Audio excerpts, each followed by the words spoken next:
মেহেরপুরে এক সার ব্যবসায়ীকে 50,000 টাকা জরিমানা। 50,000 টাকা জরিমানা করেছে। মেহেরপুর শহরের বড়বাজার কাথলি মোড়ের শাহাজিপাড়ার মোড়ে ভ্রাম্যমাণ আদালত পরিচালনা করে এক ব্যবসায়ী প্রতিষ্ঠানকে 50,000 টাকা জরিমানা করা হয়েছে। আজ বুধবার 28শে আগস্ট বেলা 12:30টার দিকে শাহাজিপাড়ার মোড়ে ফখরুল ট্রেডার্স অভিযান পরিচালনা করা হয়।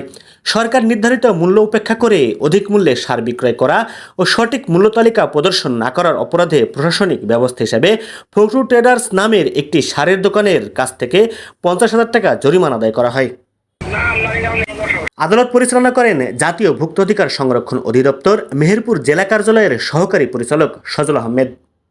সহযোগিতায় ছিলেন মেহেরপুর জেলা স্যানিটারি ইন্সপেক্টর তাজিমুল হক ও মেহেরপুর জেলা পুলিশের একটি টিম।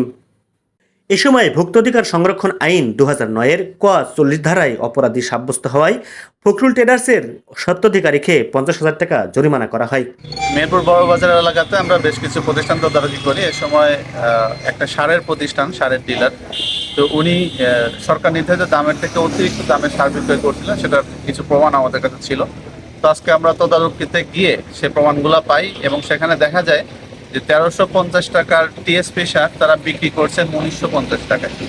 অর্থাৎ প্রতি বস্তায় তারা গ্রাহকের কাছ থেকে বা কৃষকের কাছ থেকে 600 টাকা করে বেশি নিচ্ছেন। তো এই অতিরিক্ত মূল্যে সার বিক্রয়ের অপরাধে আজকে আমরা ওই প্রতিষ্ঠানটিকে ভোক্তাধিকার সংরক্ষণ আইনের 40 ধারাতে 50,000 টাকা জরিমানা করেছে এবং তাকে সতর্ক করা হয়েছে।